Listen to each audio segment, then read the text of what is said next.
Tom, there's some offers on the table from other A-League clubs. Why the Melbourne Victory?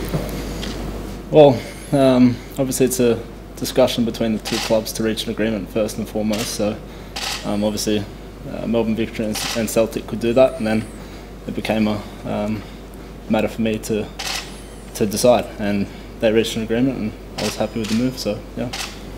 It's been a tough time. We heard Savannah come out the last couple of weeks and say he was desperate for you to get a loan move so he could play some more football. Has it been a tough few weeks, sort of being up in the air? No, I mean everybody always wants to play, and you know that's my focus, to come here and play and help Melbourne Victory to further success. So that's why I'm here, and hopefully I'll be able to do that. Was it a difficult choice to decide to leave Celtic and come back to Australia? Oh no, not really. I mean, don't get me wrong, I'm happy there.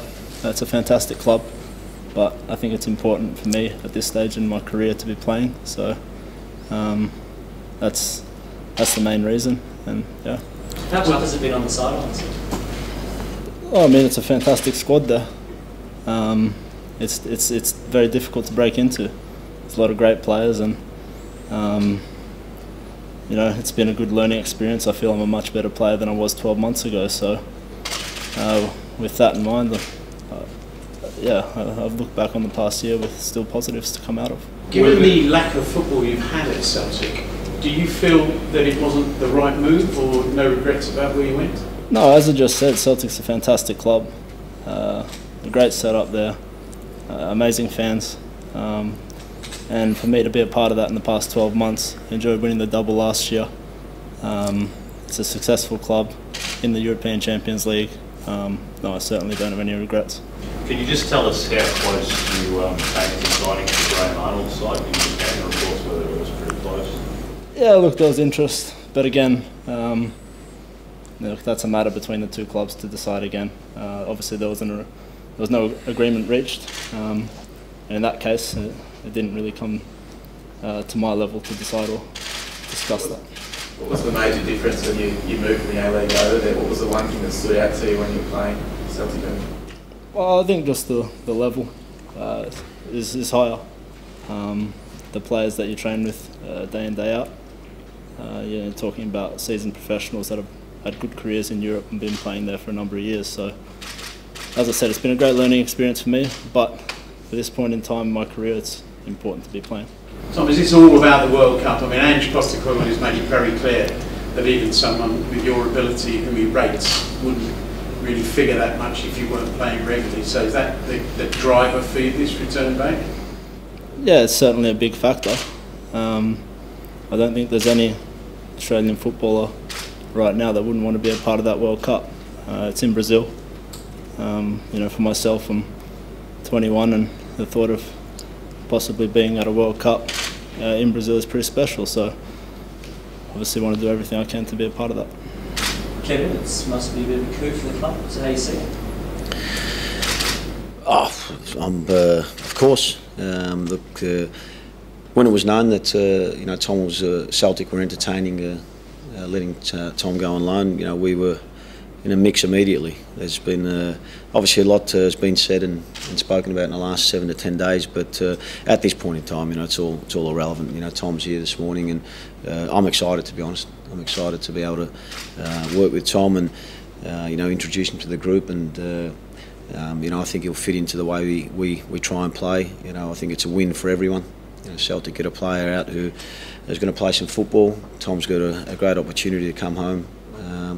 And not only to, you know, for Victorians and Melbourne Victory supporters and fans, members.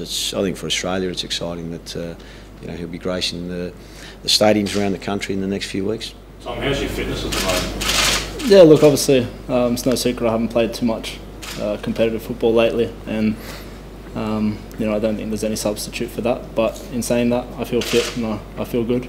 So without playing, I've been working extremely hard, and yeah, I feel good.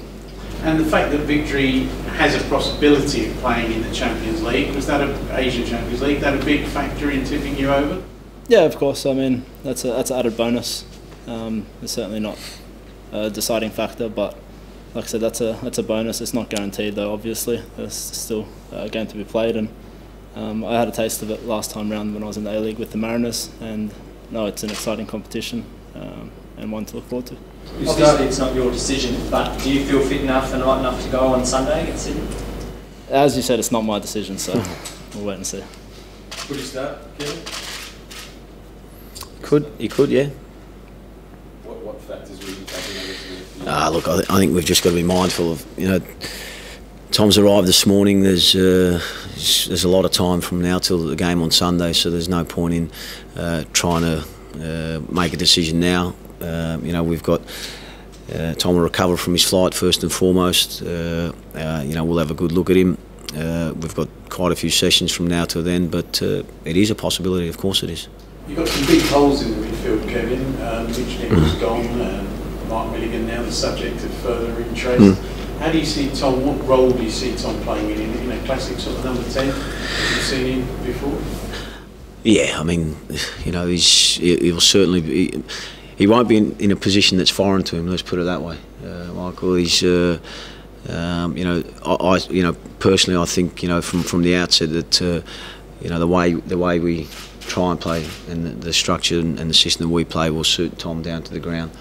But as I said, there's a number of things from now till Sunday first and foremost. But we've got to be mindful of a lot of facts. The amount of games and Tom's played and how his body is at the moment. But I'm sure together we'll make the right decision.